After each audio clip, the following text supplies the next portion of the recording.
Hi friends, எல்லாருக்கும் வணக்கங்க. தமிழகத்தை பல வம்சத்தை சேர்ந்த அரசர்கள் ஆண்டு இருந்தாலும் அதில் சேரர்கள், சோழர்கள் மற்றும் பாண்டியர்களுக்கு என தனி வரலாறு உண்டு. சோழர்களில் சிறந்த மன்னர் யார் என்றால் அனைவரும் ராஜராஜ சோழன் என்று கண்ணை மூடிக்கொண்டு சொல்லிவிடுவார்கள்.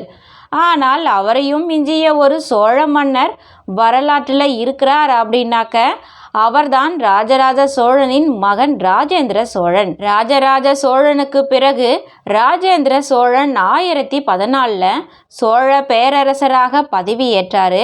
ஏற்கனவே மாபெரும் பரந்த சாம்ராஜ்யமாக இருந்த சோழ சாம்ராஜ்யம் ராஜேந்திர சோழனின் காலகட்டத்தில் கங்கை நதிக்கரை வரை ஆதிக்கம் செலுத்த தொடங்கியது. இது மட்டும் இல்லாம பர்மா, அந்தமான் மற்றும் நிக்கோபார் தீவுகள், லட்சத்தீவுகள், மாலத்தீவுகள், தென்கிழக்கு ஆசியா வரை தன்னுடைய கப்பல் படைகள் மூலமா கட்டுப்படுத்தினாரு.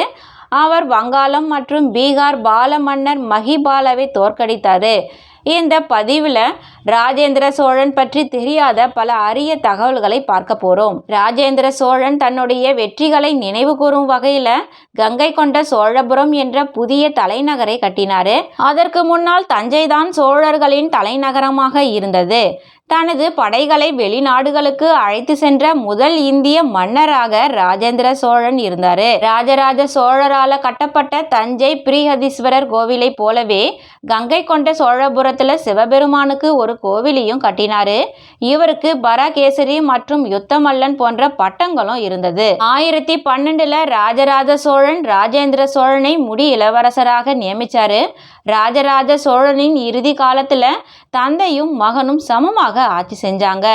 ராஜராஜ சோழன் நடத்திய இறுதி போர்களில் ராஜேந்திர சோழன் தலைமையேற்று நடத்தினார். குறிப்பாக பார்த்தீங்கன்னா வெங்கி மற்றும் கலிங்கத்தின் மீது தொடுத்த போரில் ராஜேந்திர சோழன் தலைமை பதவியை வகித்தார். முடி இளவரசராக அறிவிக்கப்பட்ட 2 ஆண்டுகளுக்கு பின்னாடி 1014 இவர் அரசராக முடிசூடினார். 1018 தனது மூத்த மகன் முதலாம் ராஜாதிராஜ சோழனை இவர் முடி இளவரசனாக அறிவித்தார்.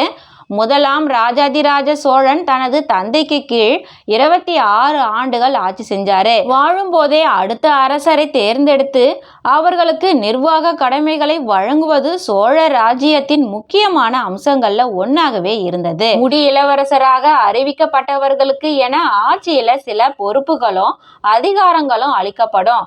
இவர்கள் திறமைக்கு தான் அதிக முக்கியத்துவம் கொடுத்தார்கள்.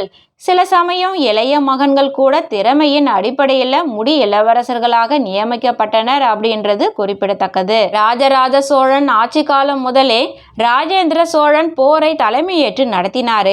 1002 ராஷ்டிரகூடா நாட்டை கைப்பற்றியது இவரின் முதல் வெற்றி.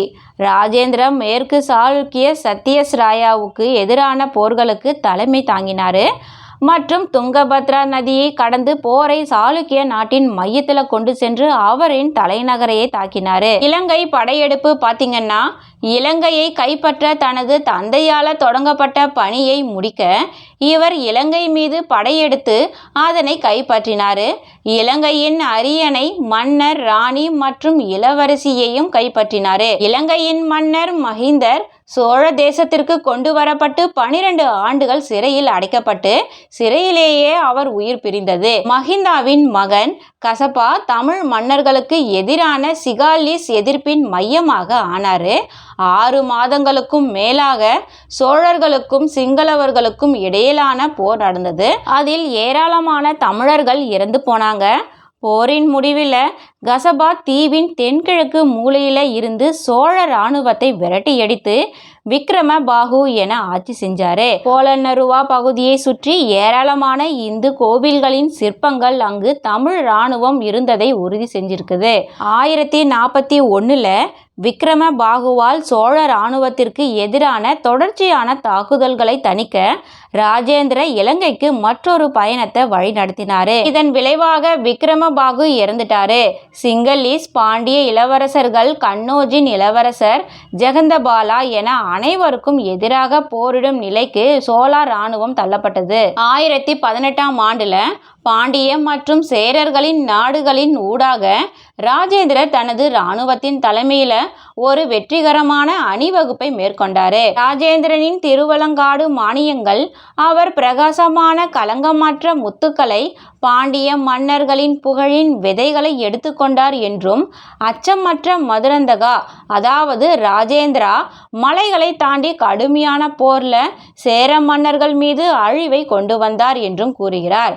ராஜராஜ சோழன் ஏற்படுத்திய எல்லைகளை கடந்து தனது எல்லையை ராஜேந்திர சோழன் விரிவாக்கினார். மேலும் தனது புதல்வர்கள்ல ஒருவரை ஜாதவர்மா சுந்தர சோழன் பாண்டியன் என்னும் பெயர் கொடுத்து மதுரையை மையமாக வைத்து ஆட்சி செய்யும்படி செஞ்சாரு. அவங்களுடைய கங்கை பயணம் பார்த்தீங்கன்னா மேற்கு மற்றும் கிழக்கு சாளுக்கிய முனையில அடங்கிய நிலையில ராஜேந்திராவின் படைகள் ஒரு அசாதாரண பயணத்தை மேற்கொண்டது. 1019ல ராஜேந்திரனின் படைகள் கலிங்கா வழியாக கங்கை நதிக்கு தொடர்ந்து அணிவகுத்து போனது. பேரரசரோ கோதாவரி நதி வரை முன்னேறி பயணப்படையின் பின்புறத்தை பாதுகாத்தாரு. சோழ இராணுவம் இறுதியில வங்காள பாலா ராஜ்யத்தை அடைந்தது. அங்கு அவர்கள் மகிபாலாவை சந்தித்து அவரை தோற்கடித்தனர். திருவலங்காடு தட்டுக்களின் கூற்றுப்படி இந்த பிரச்சாரம் 2 வருடங்களுக்கும் குறைவாக நீடித்தது. இதுல வடக்கின் பல ராஜ்யங்கள் சோழ இராணுவத்தின் வலிமையை உணர்ந்தாங்க. ராஜேந்திரர் ராணாசுந்தரனின் படைகளை தோற்கடித்து தர்மபாலா நிலத்திற்குள் நுழைந்து அவரை அடிமையாக்கினார். இதன் மூலம் அவர் கங்கையை அடைந்து வென்ற மன்னர்களால் நீர் நதியை மீண்டும் சோழ நாட்டிற்கு கொண்டு வந்தார் என்று கல்வெட்டுகள் கூறுகின்றன. அவர்களுடைய கடல் கடந்த வெற்றிகள் பார்த்தீங்கன்னா ராஜேந்திர சோழனின் 14 ஆண்டு ஆட்சிக்கு பிறகு 1025ல் சோழர் கடற்படை கடலை கடந்து சங்கி கிராம விஜயதுங்கவர்மன் ஸ்ரீ விஜய ராஜ்யத்தை தாக்கியது. சக்தி வாய்ந்த கடல் ராஜ்யத்தின் தலைநகரான கடாரத்தை சோழன் பதவி நீக்கம் செய்து மன்னனை சிறைப்பிடித்தாரு. கடாரத்துடன் இன்றைய சுமித்திராவிலும் மலையன் தீபகற்பத்துல மலையூரிலும் இருந்த பன்னாயை தாக்கினாரு. சங்கராம விஜயதுங்கவர்மன் சைலேந்திர வம்சத்தை சேர்ந்த மார விஜயதுங்கவர்மனின் மகனாக இருந்தார். கிழக்கு தீவுடன் சோழர்கள் தீவிர வர்த்தக உறவுல இருந்தாங்க. மேலும் ஸ்ரீ விஜய ராஜ்யம் மற்றும் தென்னிந்திய சாம்ராஜ்யங்கள் சீனாவிற்கும் மேற்கத்திய நாடுகளுக்கும் இடையிலான வர்த்தகத்தில் இடைத்தரகர்களாக இருந்தாங்க. ஸ்ரீ விஜயம் மற்றும் சோழர்கள் இருவரும் சீனர்களுடன் தீவிர உரையாடலை மேற்கொண்டிருந்தாங்க. அது மட்டும் இல்லை, சீனாவுக்கு ராஜதந்திர பணிகளை அனுப்பினாரு. பாடல் வம்சத்தின் சீன பதிவுகள் 1015ல் சு லியனில் இருந்து சீனாவிற்கு முதல் பயணம் அந்த நாட்டை அடைந்தது அப்படின்றத காட்டுது. ராஜேந்திர சோழனின் நீண்ட ஆட்சி கிட்டத்தட்ட போர்களையும் மோதல்களையுமே கொண்டிருந்தது. இதுதான் அவரின் பெரிய சாம்ராஜ்யத்தை ஒன்றாக வைத்திருக்க உதவி செய்தது. ராஜேந்திர சோழனின் மகன்கள் அவரது ஆட்சியின் பிற்பகுதியில பெரும்பாலான போர்களை மேற்கொண்டனர். சக்கரவர்த்தி தனிப்பட்ட முறையில களத்தை எடுப்பதை தவிர்த்து தனது மகன்களையும் பெருமையையும் தனித்துவத்தையும் வென்றெடுக்க அனுப்பினாரு. பாண்டிய மற்றும் கேரள நாடுகள்ல கிளர்ச்சிகள் கடுமையான நடவடிக்கைகளுக்கு அழைப்பு விடுத்தது.